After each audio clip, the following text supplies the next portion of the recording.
Assalamualaikum warahmatullahi wabarakatuh. Nama saya Kenla Firazana, kelas Psikologi Abnormal A, NIM 18410044.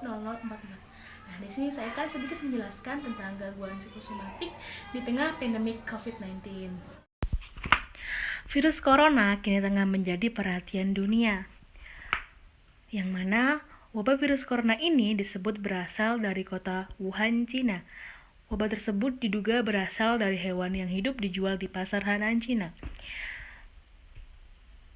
Di Indonesia sendiri pertama kali mengkonfirmasi kasus COVID-19 ini pada Senin 2 Maret lalu. Saat itu, Presiden Joko Widodo mengumumkan ada 2 orang Indonesia positif terjangkit virus corona, yakni perempuan berusia 31 tahun dan ibu berusia 64 tahun. Kasus pertama tersebut diduga berawal dari pertemuan perempuan 31 tahun itu dengan warga negara Jepang yang masuk ke wilayah Indonesia pada 14 Februari lalu. Virus corona ini tidak pandang bulu, siapapun dapat terinfeksi virus corona. Akan tetapi, bayi dan anak kecil serta orang dengan kekebalan tubuh yang lemah lebih rentan terhadap serangan virus COVID-19 ini. Virus COVID-19 ini menunjukkan gejala-gejala seperti demam, sesak nafas, dan batuk. Akan tetapi, hal-hal tersebut bisa dicegah dengan cara rajin cuci tangan, makan makanan bergizi, dan juga memakai masker, istirahat yang cukup bila memang sakit, dan juga jauhi kerumunan.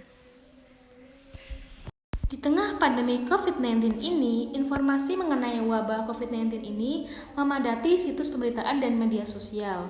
Namun, bila kita pantau hanyalah berita yang kurang baik atau bahkan yang menyeramkan saja yang ada di media sosial ini.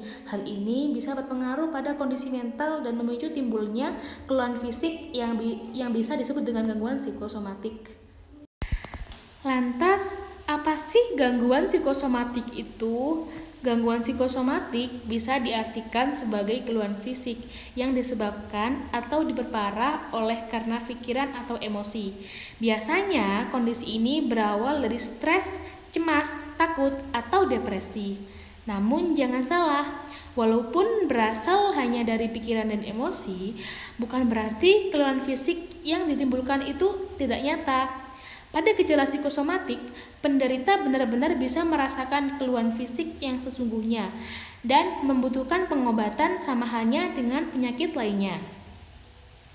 Keluhan fisik yang muncul pada gangguan psikosomatik bisa bermacam-macam, tergantung penyakit yang dipikirkan oleh penderita psikosomatik sendiri. Pada gangguan psikosomatik akibat ketakutan terhadap virus COVID-19 ini, gejala yang bisa ditimbulkan seperti batuk-batuk, sesak nafas, bahkan demam. Inilah bedanya kondisi psikosomatik dengan gejala penyakit fisik. Sampai sekarang ini, penyebab pasti gangguan psikosomatik belum jelas.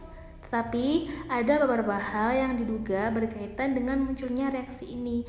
Salah satunya adalah meningkatnya hormon adrenalin dan hormon stres. Nah, ketika terus-terusan membaca berita yang kurang baik, misalnya gugurnya tenaga medis atau bertambahnya jumlah pasien yang positif atau bertambahnya pasien yang meninggal karena COVID-19 ini, nah itu mungkin akan merasa cemas dan takut dan juga stres. Perasaan inilah yang akan membuat tubuh menyangkal bahwa sedang dalam kondisi bahaya. Kemudian, tubuh akan mengeluarkan hormon adrenalin dan kortisol. Secara alami, kedua hormon ini diproduksi saat tubuh merasa terancam, misalnya ketika kamu sedang dikejar anjing. Tujuannya adalah untuk meningkatkan respons tubuh agar siap untuk menghadapi bahaya. Namun, bila hormon ini keluar di saat sebenarnya dalam keadaan aman, justru akan merasakan keluhan-keluhan yang takutnya terjadi. Dalam kasus infeksi virus corona, kamu bisa saja merasa sesak nafas, batuk-batuk, atau meriang, padahal sebenarnya sekarang itu dalam kondisi yang baik-baik saja. Jika merasakan gejala ini setiap membaca berita mengenai COVID-19, artinya keadaan yang terjadi kini telah mempengaruhi kesehatan mental kamu. Ini adalah hal yang sangat wajar terjadi di masa-masa seperti ini, apalagi di tengah-tengah physical distancing yang mungkin membuatmu merasa terasing dari teman dan menganggap kesepian. Untuk lebih menenangkan perasaan, batasi dulu membaca atau mencari berita mengenai COVID-19 ini untuk sementara waktu. Nah, dalam pidato pimpinan WHO menyarankan kita untuk mencari berita tentang wabah ini tidak lebih dari 1-2 kali dalam seharinya. Beritanya pun perlu dipastikan berasal dari sumber-sumber yang dapat dipercaya.